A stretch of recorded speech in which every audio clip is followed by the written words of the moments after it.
Greetings, everyone. My name is Erica Griffin, and I am Director of Education here at the Chicago History Museum. To those that are visiting the museum for the first time, I would like to say welcome.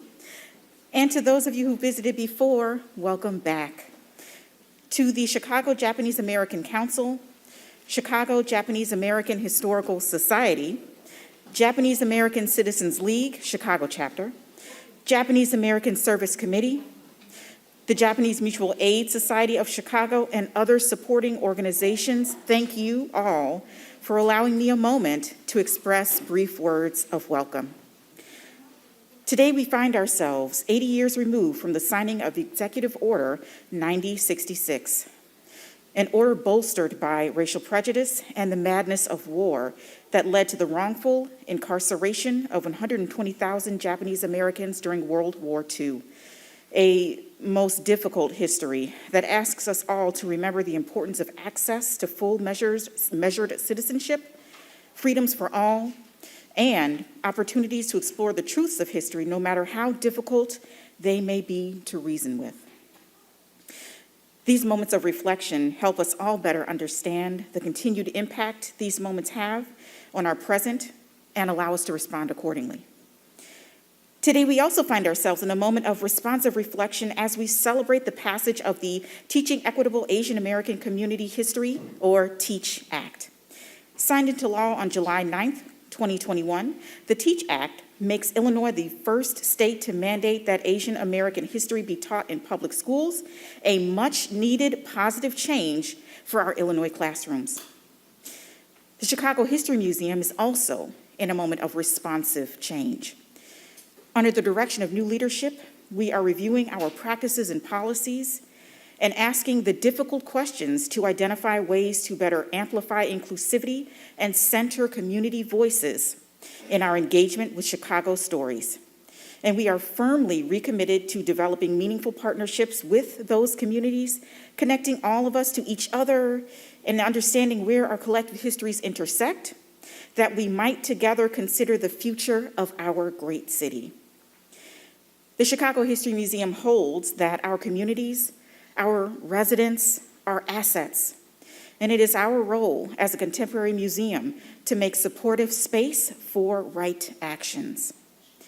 CHM's support of today's program is a reflection of that visioning. To the host organizations assembled today, encouraging us all to listen, learn, and to quote former CHM staff member Lonnie Bunch, imagine our shared future and contend with our past. Thank you for allowing us to support your programming today, and thank you all for joining us. Enjoy the program.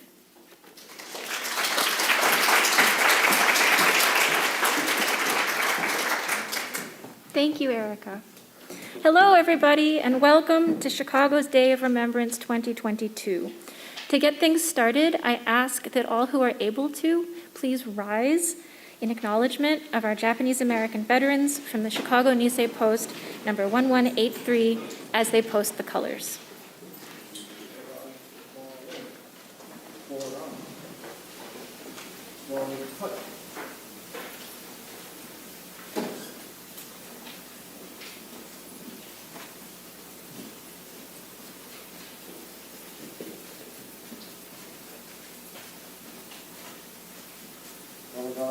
Halt. Right, please. Post the flag.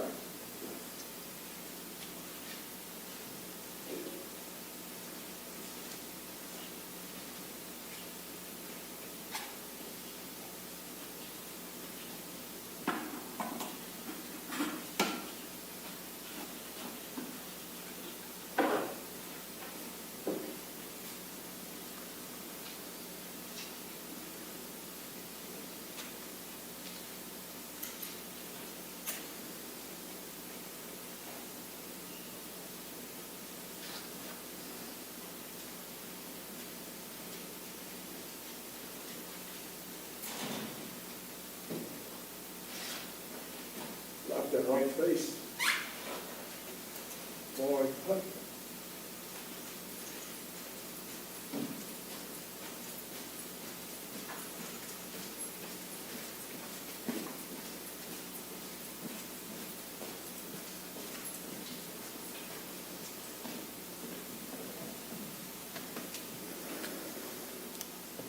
Thank you, gentlemen. Let's put our hands together to show our appreciation for the Nisei Post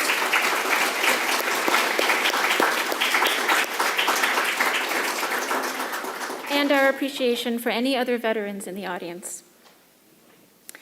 It's wonderful to be gathering today. Please be seated. To mark the 80th anniversary of the signing of Executive Order 9066. My name is Emma Saito Lincoln. I'm the director of the Japanese American Service Committee Legacy Center, and I'll be your MC for today's program. I welcome all of you on behalf of the Chicago Japanese American Historical Society, Japanese American Citizens League Chicago, Japanese American Service Committee, Japanese Mutual Aid Society, and the Chicago Japanese American Council. I'd also like to thank Consul General Tajima for joining us on this important occasion. We are honored to have you with us here today. Next, as a reminder that the history we are reflecting on today happened not so very long ago, I want to take a moment to recognize anyone in the audience who experienced incarceration during World War II. If you are able to, please raise your hand if you were incarcerated.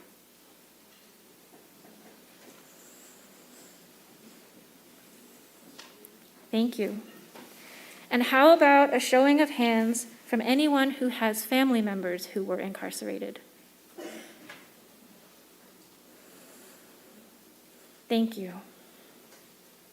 The Japanese American community holds this annual event in honor of all of you, so that this traumatic episode in American history is never forgotten. Thank you for being here with us today. In your programs, you will see an official proclamation from Mayor Lori Lightfoot declaring that today, February 20th, 2022, is the Day of Remembrance in Chicago. Mayor Lightfoot also recorded a greeting for this occasion, which we will share with you now.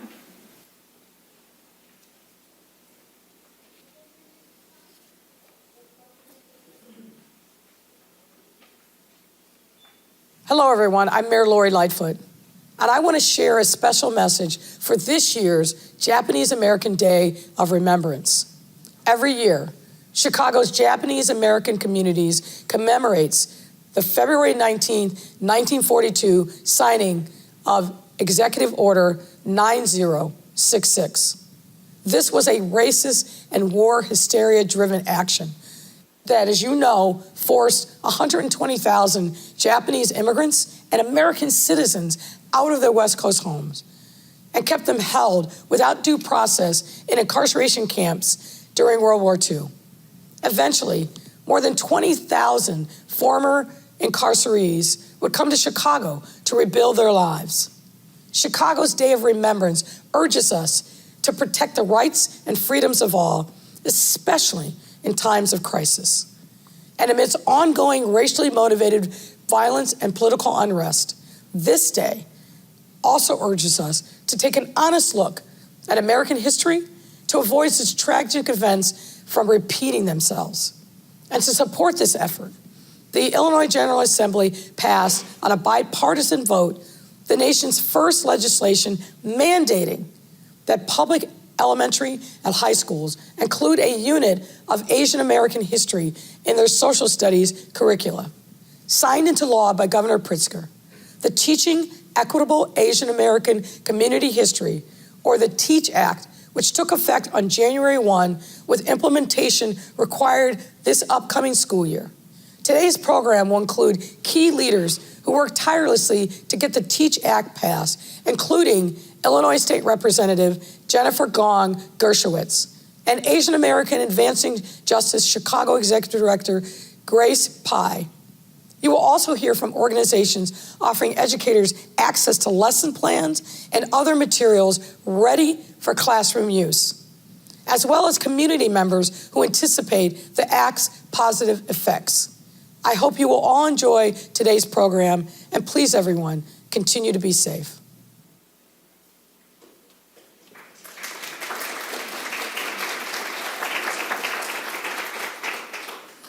We thank Mayor Lightfoot for her continued support and deeply appreciate the recognition from the City of Chicago. Next, I'd like to invite Betty Nakashima to join me on the stage. Betty is a junior at Glenbrook South High School in Glenview, Illinois. She will be reading excerpts from Executive Order 9066, the Civilian Exclusion Order, signed by President Franklin D. Roosevelt on February 19, 1942.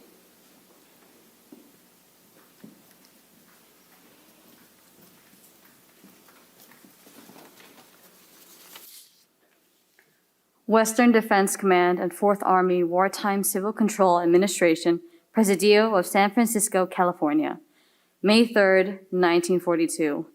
Instructions to all persons of Japanese ancestry. Pursuant to the provisions of Civilian Exclusion Order Number 34, this headquarters, dated May 3, 1942, all persons of Japanese ancestry, both alien and non-alien, will be evacuated by 12 o'clock noon PWT, Sunday, May 9th, 1942. No Japanese person living in the above area will be permitted to change residence after 12 o'clock noon PWT, Sunday, May 3rd, 1942, without obtaining special permission from the representative of the Commanding General, Northern California Sector, at the Civil Control Station. Such permits will only be granted for the purpose of uniting members of a family or in cases of grave emergency. The following instructions must be observed. 1. A responsible member of each family and each individual living alone will report to the Civil Control Station to receive further instructions. This must be done between 8 a.m. and 5 p.m. on Monday, May 4th, 1942, or between 9 a.m. and 5 p.m. on Tuesday, May 5th, 1942. 2. Evacuees must carry with them on departure for the Assembly Center the following property. A. Bedding and linens and no mattress for each member of the family. B. Toilet articles for each member of the family. C. Extra clothing for each member of the family. D. Sufficient knives, forks, spoons, plates, bowls, and cups for each member of the family. E. Essential personal effects for each member of the family. All items will be securely packaged, tied, and plainly marked with the name of the owner and numbered in accordance with instructions obtained at the Civil Control Station. The size and number of packages is limited to that which can be carried by the individual or family group. 3. No pets of any kind will be permitted. 4. No personal items and no household goods will be shipped to the Assembly Center. 5. The United States government, through its agencies, will provide for the storage at the sole risk of the owner of the more substantial household items, such as iceboxes, washing machines, pianos, and other heavy furniture. Cooking utensils and other small items will be accepted for the storage if crated, packed, and plainly marked with the name and address of the owner. Only one name and address will be used by a given family. 6. Each family and individual living alone will be furnished transportation to the Assembly Center, will be authorized to travel by a private automobile in a supervised group. All instructions pertaining to the moment of travel be obtained at the Civil Control Station.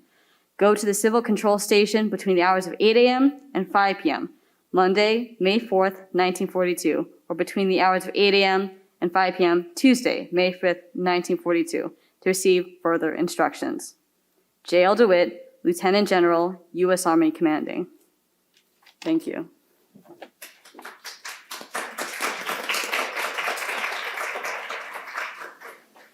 Thank you, Betty. You represent a new generation of Japanese Americans in Chicago who have inherited both the trauma and the strengths of those who came before. The focus of today's Day of Remembrance program is the TEACH Act.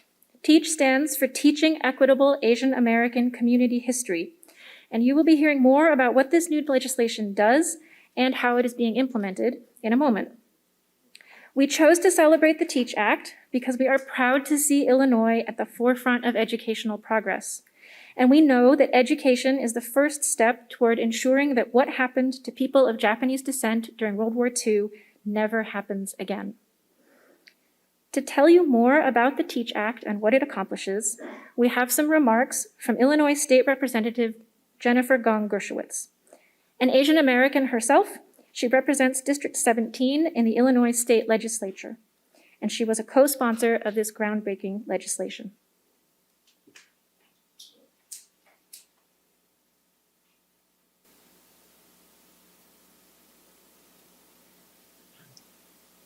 Thank you so much for inviting me to speak on this important occasion. I want to thank the Japanese American Service Committee, the Chicago Japanese American Historical Society, Japanese American Citizens League Chicago chapter, and the Japanese Mutual Aid Society for bringing attention to this dark but important part of our nation's history. It is a reminder that our civil rights are fragile and not guaranteed. The fight to protect and expand civil rights in this country continues to this day. I first studied the constitutionality of incarcerating Japanese Americans in the 1940s when I was in law school. Throughout elementary school, high school, and college, none of my history or social studies classes covered these or other Asian American stories, including my own. I am a third-generation Chinese American. My grandparents came to this country in the 1920s, started a business and a family, raising their 5 children in what was then the small town of Portland, Oregon. All 5 graduated from college, among them a doctor, a scientist, a college professor, a music teacher, and an artist. My family story, or what I knew of it until law school, was the fairy tale version of the quintessential American immigrant story, one that paints a picture of success, achievement, and belonging. It was all true, but it isn't the whole story. What's missing is the critical context for my family's experience, which is reflective of the shared experience that shapes what I now understand is Asian American history. I knew nothing of my own family's history or the shared experiences of other Asian American families that are fundamental to American history. And so the TEACH Act is very personal to me. Learning the truth about my family's history and the larger history of the Asian American community was a pivotal moment that inspired me to dedicate my life to fighting for people whose basic human rights are at risk. This legislation ensures that the next generation of Asian American leaders won't have to travel across the country or attend law school to learn about their own history and heritage. The TEACH Act is about uplifting Asian American stories at a time of rising anti-Asian hate and violence. The lack of representation in curriculum, positions of power, and in media leads to miseducation. Empathy comes from understanding. We cannot do better unless we know better. But when people don't learn about Asian Americans, the effect is non-Asian people start to believe in stereotypes and behave towards Asian Americans based on those stereotypes. A lack of knowledge is the root cause of discrimination, and the best weapon against ignorance is education. As a legislator, my job is to shape policy that reflects my community's values and to fulfill my duty each and every day to act in the public interest and for the common good. As one of only 4 Asian Americans out of 118 members of the Illinois House of Representatives, I also have the distinct honor and responsibility to ensure that the Asian American community has a voice in the Illinois legislature. Thank you all for the work that you do to educate the public and commemorate this vital piece of American history. And thank you again for inviting me here tonight.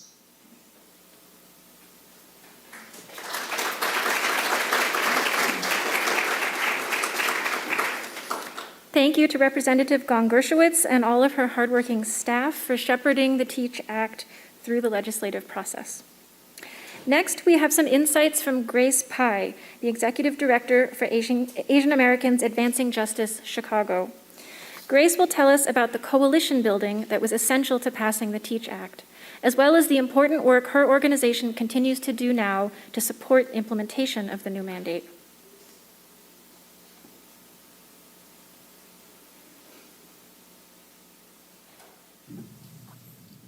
Hi, my name is Grace Pai, and I'm the Executive Director of Asian Americans Advancing Justice, Chicago. I'm really honored to join today's Day of Remembrance program and to share a little bit about the coalition that made the TEACH Act possible here in Illinois. We passed groundbreaking legislation, and that wouldn't have been possible without all of our communities coming together and uniting behind this effort to make sure that Asian American history is part of the curriculum that our students are taught. First, I want to start by giving a shout out to all of the organizations that were part of our TEACH Act steering committee, including the Japanese American Citizens League Chicago chapter, Japanese American Service Committee, the Hana Center, Indo-American Center, Cambodian Association of Illinois, Chinese Mutual Aid Association, and the Coalition for a Better Chinese American Community. These were the organizations that really led the effort to strategize, figure out how we were going to get this bill passed, how we were going to get across the finish line, build a roll call strong enough to ensure that this would become law. So our steering committee organizations partnered on a bunch of different tactics, all of which were critical to getting this bill passed. First, we had to build a strong list of endorsing organizations. We needed to demonstrate that it's not just Asian American organizations and community members who care about our history being inclusive and who care about making sure that our curriculum represents the diversity of our communities. So we were able to pool our resources to, talk about the different connections that we had and to recruit a really diverse list of co-sponsoring organizations, including history museums, departments at various colleges and universities, organizations representing different marginalized communities like the LGBTQ community, which was able to win a similar piece of legislation just a couple of years before the TEACH Act was passed regarding LGBTQ inclusive history in our schools.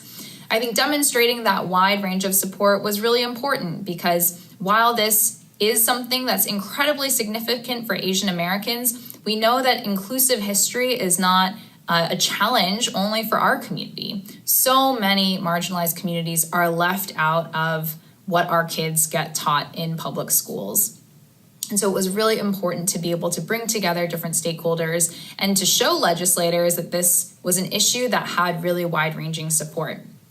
Our coalition members also did the hard work of getting media coverage and making sure that our message was getting out there into the mainstream media. Of course, with all of the rise in anti-Asian racism and sentiment that we were seeing all across the country, there was renewed attention on the Asian American community.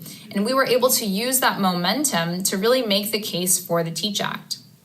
Various organizations that had youth leadership programs worked with high school youth to prepare folks and to support folks in advocating directly for themselves, whether that was testifying at a committee hearing before critical votes on the TEACH Act or writing an op-ed, sharing their perspectives, sharing their stories of things that they have experienced in their own schools.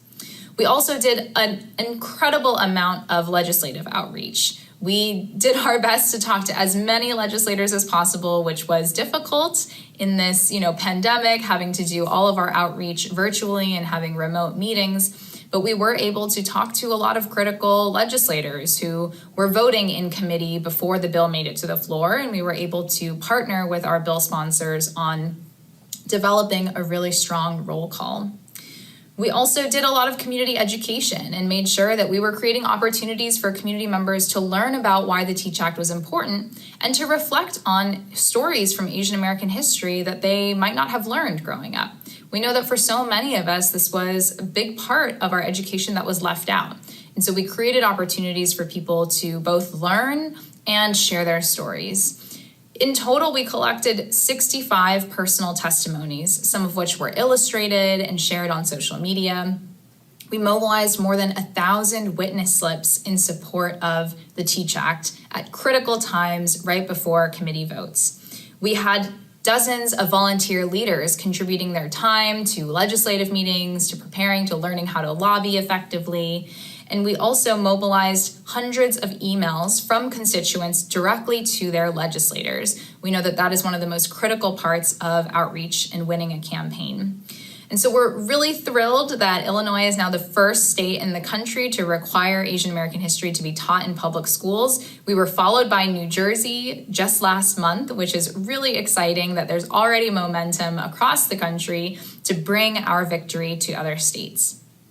In terms of implementation, we also know that the fight is not over, and while passing the bill was a critical first step, we have to make sure now that Asian American history is taught in schools, that schools are following the requirement, but also that teachers have the resources that they need. We know that teachers are under an incredible amount of stress these days, and so we want to make it as easy as possible for teachers to get access to quality curricular materials, lesson plans, videos, and the like. And so to that end, we are continuing to work on implementation, and we will be providing free teacher trainings to ensure that teachers have access to quality professional development, and then they get credit for those hours as they prepare for the next school year when the TEACH Act will finally go into effect. We also are conducting school outreach, proactively reaching out to schools and districts to ask them if they would like to set up professional development trainings, but also to, kind of give them a nudge and say, hey, what about the Teach Act? Do you have a plan for how you're going to make sure that your school is in compliance? So we're really excited about all of that work, and we'll be providing curricular resources online, a compilation of all of the wonderful resources that are out there to ensure that legislators also, or not legislators, but teachers, to ensure that teachers also understand that the Asian American community is very diverse, and that teaching one day, cherry picking a couple of examples is not enough, and that we really want them to strive to embody the full diversity of the Asian American community. That was a really important part of our campaign and our coalition, that we had so much representation across the Asian American community, and we hope to ensure that that diversity is reflected as Asian American history begins to be taught in schools starting next year. Thank you so much.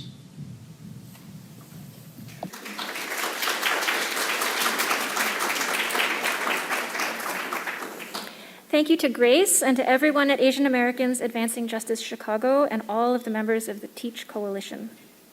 To close out this portion of the program, we want to share this wonderful compilation of testimonials that Asian Americans Advancing Justice put together shortly after the Teach Act was passed. It really gets at the heart of how important this legislation is for students and teachers and for all Asian Americans and all Illinoisans.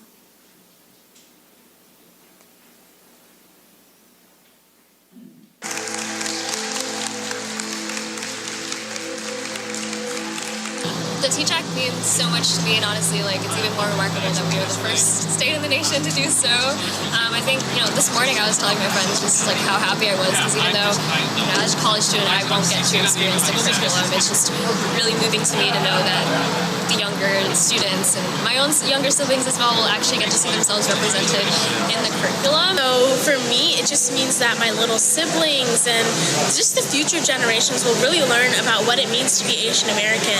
Personally, when I was in elementary school, I never got to learn about my history. Specifically, Asian American history was always really watered down, very whitewashed, and pretty much we only learned about colonization, and we never got to learn the amazing things that Asian Americans did in the United States. I didn't learn about the contributions of Asian Americans growing up, and I hid that part of my identity for a really long time. And to know that future high school students, middle school, elementary school students are going to be learning about the contributions of Asian Americans. They could name an Asian American hero in history. It makes me so excited and proud, and I'm grateful to be in such a welcoming Illinois state. I'm so honored to be a part of, actually making this happen in Illinois. And I know it's going to be a lot of work, but it's definitely necessary work that needs to happen. I'm so excited that the Teach Act has become law today. We worked so hard. We had so many coalition members who really came together to make this happen. And I couldn't be happier that we're going to start teaching Asian American history in Illinois public schools starting next year.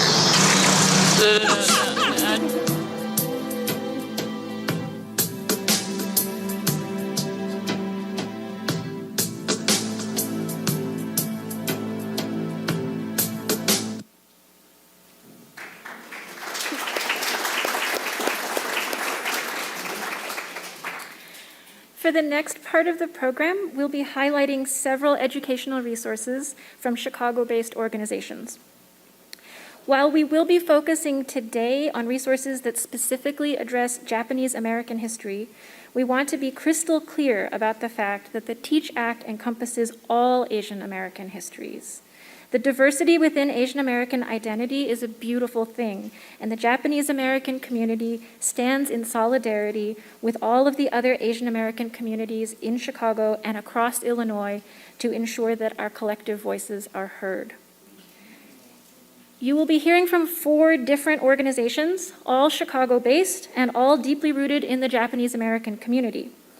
Each one will provide a brief overview of an educational resource designed to help teachers incorporate different aspects of the Japanese American experience into their classrooms. We'll start off with Jean Mishima from the Chicago Japanese American Historical Society, followed by myself representing the Japanese American Service Committee, Lisa Doi of the Japanese American Citizens League Chicago chapter, and finally Jason Matsumoto of Full Spectrum Features. Whether you already know about these resources or you are hearing about them for the first time, I'm sure you'll be impressed with what this community has to offer to educators. Jean, would you like to get us started?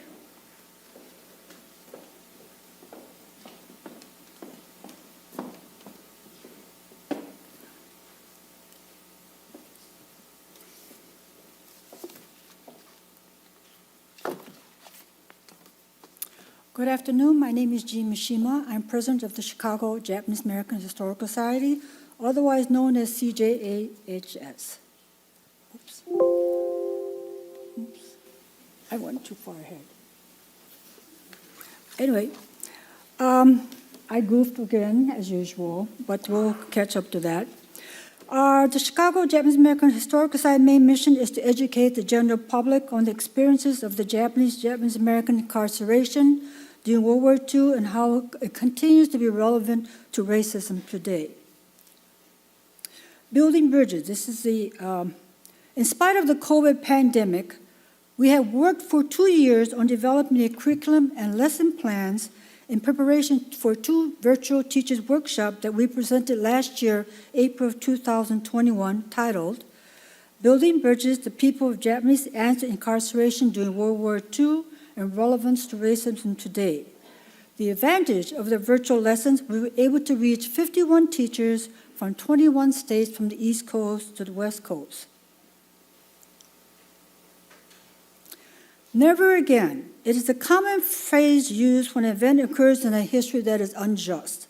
Never again was repeated after the Japanese and Japanese Americans were removed, relocated, and incarcerated during World War II. Our curriculum presented how never again has happened again, where today marginalized groups are still being detained and excluded, and our goal is to provide educators with lesson plans that can be easily taught with all the necessary resources included in each lesson plan.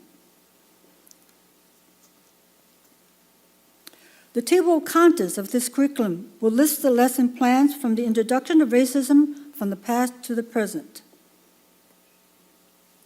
In the unit launch, display of racism, students will analyze examples of racism displayed in public through cartoons and logo. Dr. Seuss, renowned author of children's book, also illustrated racist cartoons. His racist cartoons were compiled in a book titled Dr. Seuss Goes to War, an example of the book.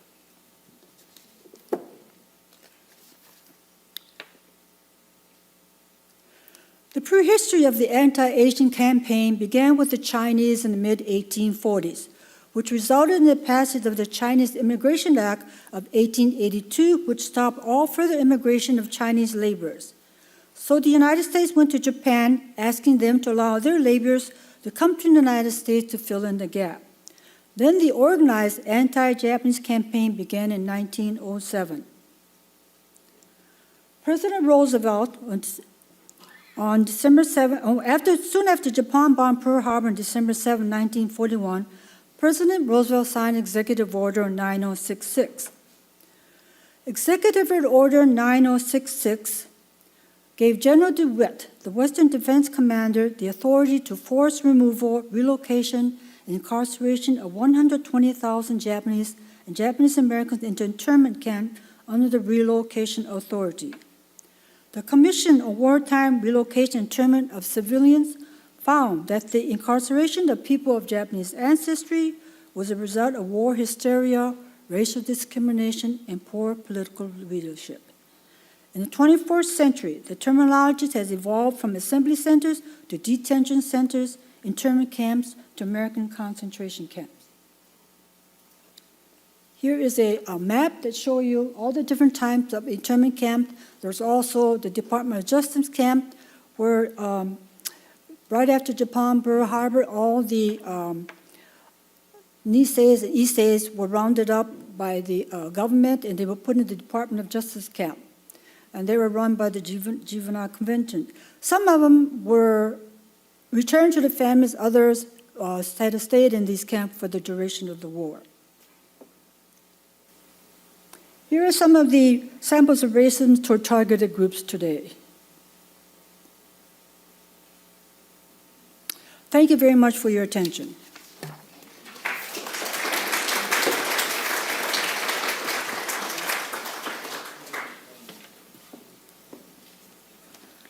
Thank you, Jean.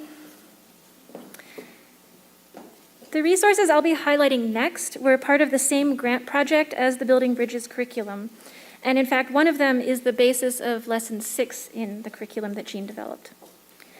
For those of you who are not familiar with us, the Japanese American Service Committee, or JASC, was established in 1946 to assist former incarcerees with job placement, housing, and access to a variety of support services and resources as they arrived in Chicago to rebuild their lives. Our mission today is a direct outgrowth of those early beginnings, and we continue to offer support services for a diverse population of aging adults. We provide language classes and cultural programming, and we preserve the heritage of the Japanese American community. We accomplish that last part through the JASC Legacy Center, which is a library and community-based archives that was established in 1999. All right, here we go. After 3 years of hard work, these two resources were launched last fall, and I'm so excited to share them with you today. Uprooted and Reckoning were originally envisioned as online exhibits, but they're more accurately described as online experiences. They are digital, interactive, and multi-generational narratives that feature first-person voices and Chicago connections. The subject matter of Uprooted includes pre-war life on the West Coast, World War II incarceration, military service, resettlement in Chicago, and the intergenerational impact of incarceration. Reckoning focuses on the Japanese American redress movement and covers redress, reparations, community organizing, the legislative process, and the Civil Liberties Act of 1988. Overarching themes include a wide range of topics that are highly relevant to contemporary issues. Although both resources were designed for a general public audience, we believe that Uprooted is particularly well-suited for students in grades 6 through 12, while Reckoning may be more appropriate for students in grades 9 through 12 and college.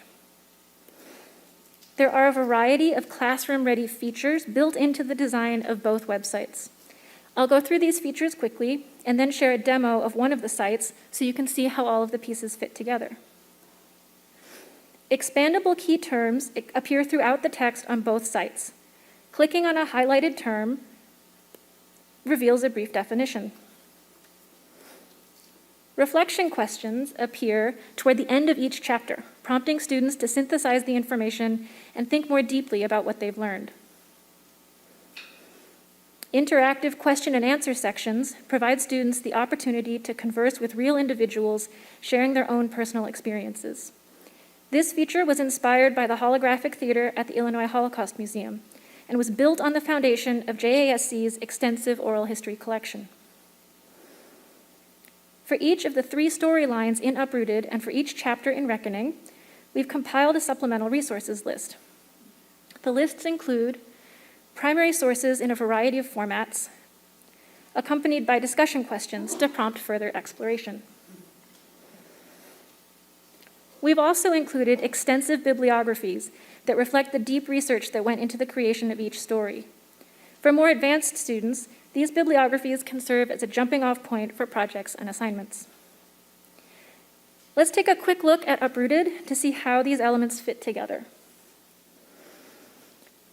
Uprooted is divided into 3 distinct storylines that feature 3 different families. In each story, you will meet a second-generation Nisei who experienced incarceration, a third-generation Sansei child of that person, and a fourth-generation Yonsei grandchild.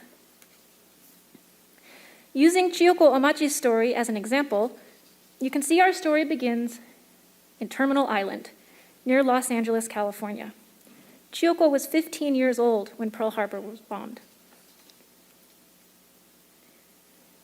And here's an example of a key term.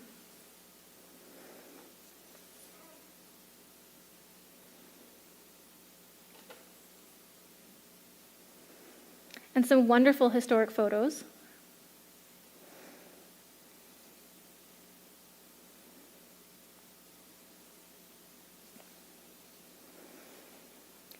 And a reflection question for chapter 1 of the story.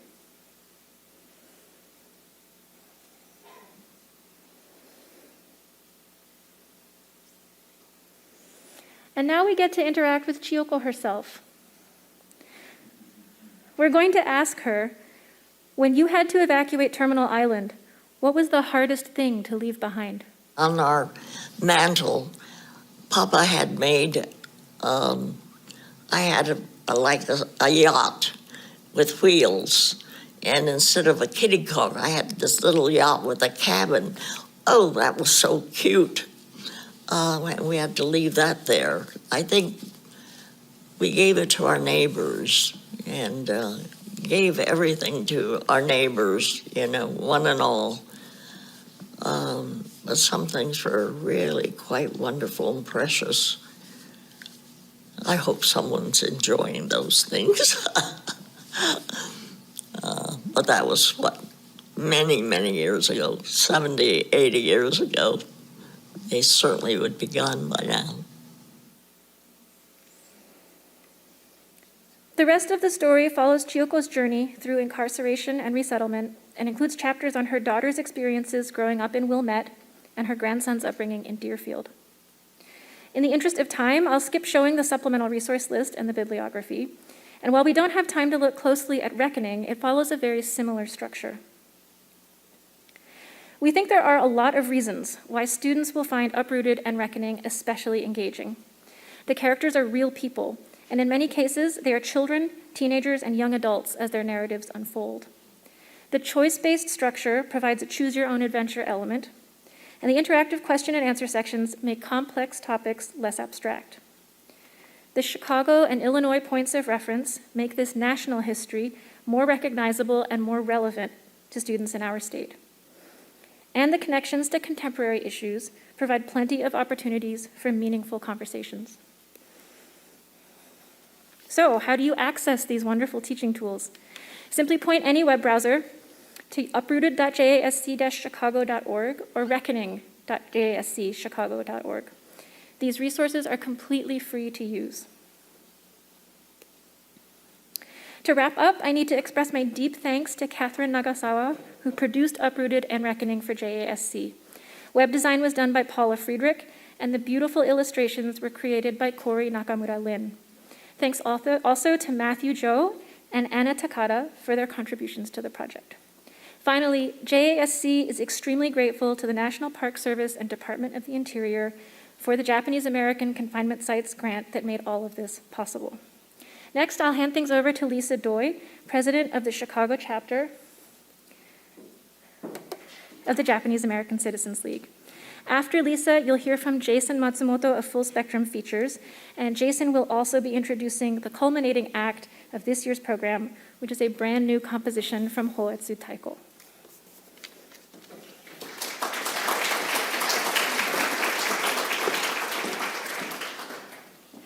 Thank you. I'm going to talk a little bit about a program that JCL Chicago has that's available to classrooms in Illinois and beyond because we can do it virtually. But I just want to talk a little bit briefly about JCL and sort of like why would we do a program like this. So JCL Chicago is part of the National Japanese American Citizens League, which is the nation's oldest and largest Asian American civil rights organization. And in Chicago, JCL Chicago was started in 1945. So we're over 75 years old now. And I think one of the things that I'm reflecting on in hearing about the Service Committee's program, and that I think you'll hear from Jason, is the importance of storytelling in this process of documenting history. And when I think about JCL Chicago and a lot of the work we do, we think a lot about legacy. And so what does it mean to be a 75-year-old organization? And to me, as the president, what does it mean to inherit a 75-year-old organization that's sort of full of this history of individual people who worked very hard to build a community in Chicago and to maintain a community in Chicago? And to me, that's sort of what makes the difference between learning a history of 120,000 people and learning the history of an individual person. So hopefully my slides will work. Okay, so our sort of educational resource is a speakers bureau called Our Story. And Across our 75-year history, JACL Chicago has had many really dynamic and outgoing speakers who themselves were incarcerated. But we're at a point in time where we have fewer and fewer people who had firsthand experience who can do these kinds of talks. So our story is sort of a way to find a next generation of speakers who can speak about their families' experiences or the experiences of people they were very close to. So our story is a speakers bureau of knowledgeable speakers who can tell the story of the Japanese American incarceration. These speakers can provide insight into the causes of incarceration and its impact on individuals, the community, and as well as sort of the impact on constitutionality and some questions for broader questions about US history. The speakers can share stories about the way incarceration affected the lives of individuals they know and their families. So why would we do a program like this? You know, I think you've heard a lot in today's programming about teaching equitable Asian American community history. And I think one of the other pieces about that, particularly for this moment where we have seen a rise in anti-Asian violence, to me, that's partially a reflection of sort of a lack of understanding of Asian American history, both from a broader community, but especially within the Asian American community. And how do we empower young people, young Asian Americans across the state of Illinois to see themselves reflected in history, to see themselves in this much longer span of history that maybe doesn't even include their own families, but that can help them understand a little bit of the context for why some of the stereotypes and maybe stigmas that they experience in their own lives came to be, and empower them to sort of have the tools and knowledge to be able to counteract that. And then finally, I'll just sort of like share a little bit about how you could reach out to us and secure an Our Story speaker. So we envision these as a speakers bureau that's most suitable for a 6th to 12th grade audience.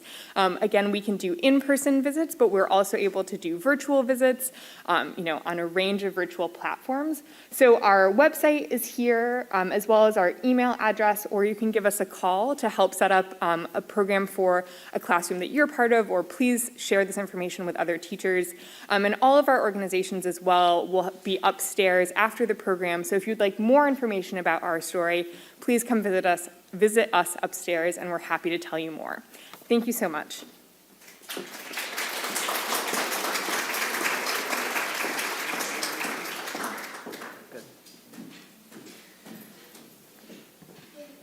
Hi, everybody. My name's Jason Matsumoto. I kind of representing two different things today. The first is Full Spectrum Features, which is a film company here in Chicago that I helped to co-found. And I'm also dressed like this because I'm about to play Taiko after I finish this talk.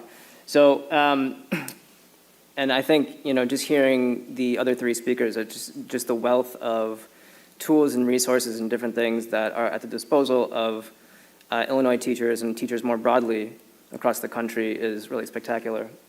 Full Spectrum Features is a 501c3 nonprofit film organization. We do scripted filmmaking, so that's not documentaries, but films with scripts and actors and different things.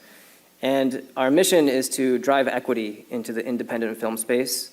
And really what that means is to uplift the stories that have not been told through cinematic storytelling. So in the movies, when you go to the theater, you know, whose voices are not there. That's our primary mission. We don't just focus on Japanese American stories, but we have a lot of tools, primarily because I'm part of the organization, you know, focused on Japanese American history. So I'm going to tell you a little bit about those today. The first is the orange story, and actually I just saw Joe Takahara back there. He always hates it when I call him out. But Joe was a part of a film that we did. It's an 18-minute film that is tied to an educational website, and it tells the story about the forced removal of a Japanese American store owner. And the reason we're using narrative film and not documentary, for example, is because we believe that there's true power in like stepping into somebody's story in a way that cinema can create. And so the whole model is to combine that short film with a well-curated educational website that sources different primary and secondary sources that are curated by an advisory board. So you can, I think this next slide just shows you some some of the different tools that you can view on the website. There's an educator resource page too that helps teachers who might be coming into this history without much knowledge to prepare to share this with their classrooms. And you can always just go to theorangestory.org to access this. We've also put together a number of short films that tell more broadly the story of Japanese American incarceration. And we've been working with some teachers in Virginia to develop a model of kind of like a nodal model where we train teachers and then they go off and they train teachers in their home state, in this case, Virginia. So the whole idea there is to help these teachers localize national history to kind of a place where it's relevant to their students in their region. And finally, we just finished wrapping this film. I'm very excited. It's currently in post-production. It's called Chicago Resettlement. And this is a short film specifically about the resettlement to Chicago by close to 20,000 Japanese Americans. Obviously, this is just one story. It's the story of a family who owns a cleaning shop. And I'm just going to flip through some photos here, because I think a big part of our model is community-driven storytelling. And what I am most proud of in this project is just the number of people that are part of this film or were on set that you all might recognize today or might even be in the audience. So it was really incredible it changes the way that we make films when we have all these different people. You can see Jin Mishima, who just spoke a minute ago, was in the film. You can see Joe Takahara from The Orange Story, Kazi Deno, right? And so it was a really special project to be able to involve all these people from the community telling their own story in their own way and kind of like building their energy into the project. So that's Joan Ambo, that was our COVID coordinator. And so what we're building right now is the kind of like final stage of this educational website, which is this thing called a cinematograph, where if this were playing on the internet, you'd see some motion, and students can kind of click around into different parts of these different interaction points, and each of those interaction points turns into some educational module, whether that's somebody like a character in the film kind of breaking the fourth wall and speaking to the student, or other primary resources that are kind of embedded throughout the entire thing. So this is still in development. We should be launching it later this year. And you might be asking, why do a bunch of film people make educational tools? And I think this to me really sums up like what it takes for us to do this right, and to not center the film company itself as the experts in education. So this is our advisory board. I'm sure you'll kind of recognize a number of names here. But these are all the people from across the country that are contributing to the curation and the navigation of this education.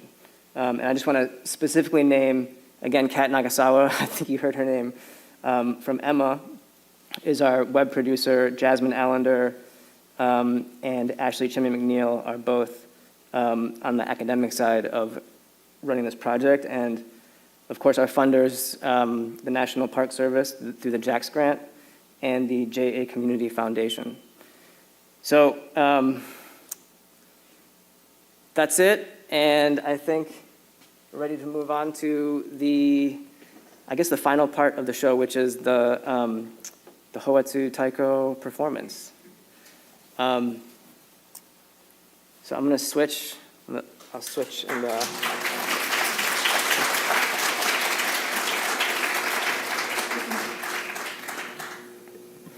so I'm going to do a quick introduction of Hoatsu, and then I'm going to ask Emily Harada, who wrote this piece with me, to talk a little bit about the piece. So Hoatsu Taiko, this is our 23rd or 24th year in existence. Our home base is just around the corner at the Midwest Buddhist Temple.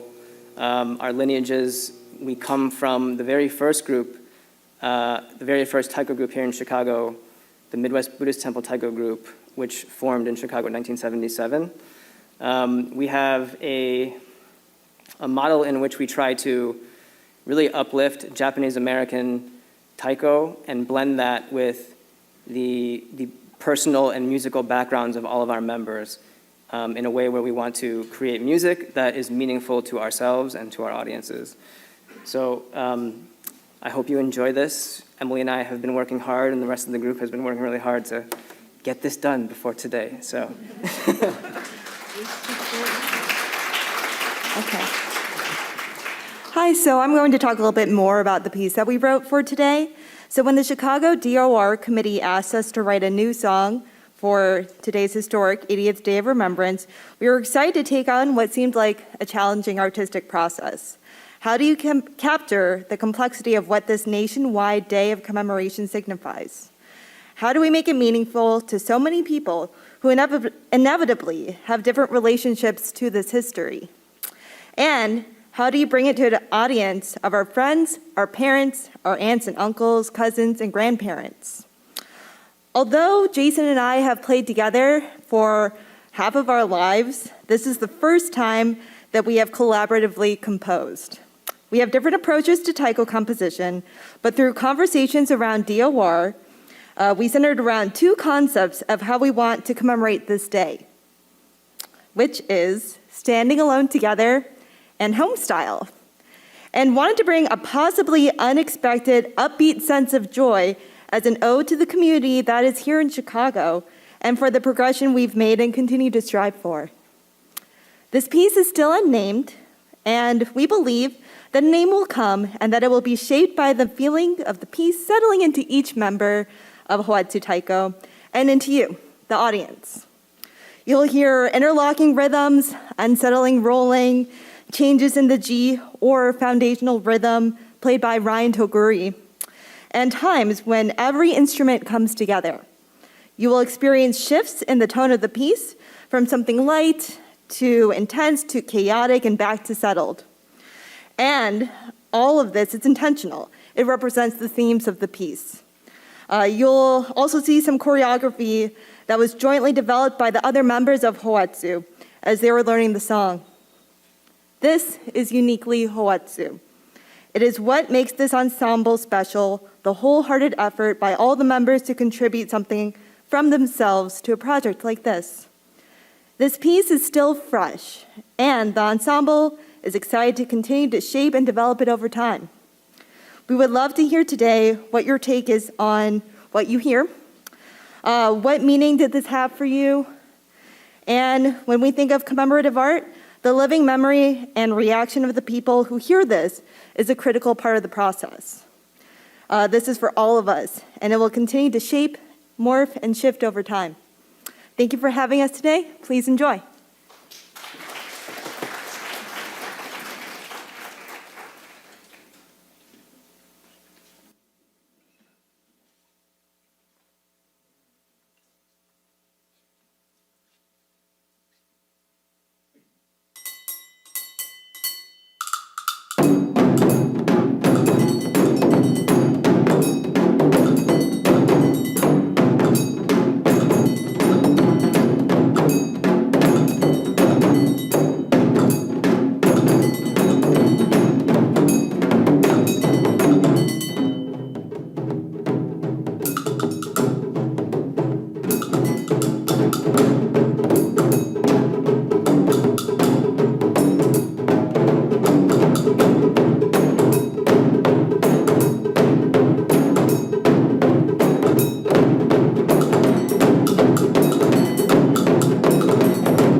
Hoatsu Taiko. That was wonderful.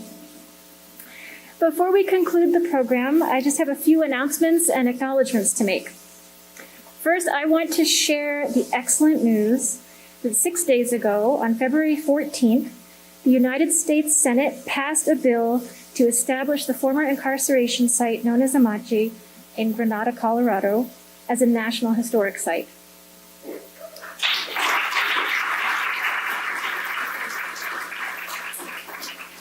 Companion legislation already passed the House of Representatives last summer, and I know there are many families here in Chicago who have connections to Amachi and who have contributed to the effort to make this happen.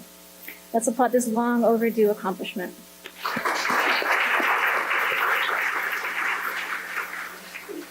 I also want to mention that the educational resource list that has been added to the Chicago DOR website is the best way to find all in one place information about the resources that we shared with you today. We encourage you to share the resource list with any educators in your circles. It includes all of today's resources, plus a small selection of additional resources. Finally, I would like to thank the Chicago History Museum for hosting us, as well as the Chicago Nisei Post number 1183, Hoatsu Taiko, my fellow planning committee members, Lisa Doi, Mary Doi, Karen Kanemoto, Jean Mishima, Brian Ozaki, and Mike Tafara, and the Chicago Japanese American Council for their financial support. And thank you to all of you for joining us today. At this time, please rise if you are able and remain where you are for the retiring of the colors by the Nisei Post Color Guard. After the retiring of the colors, the program will conclude.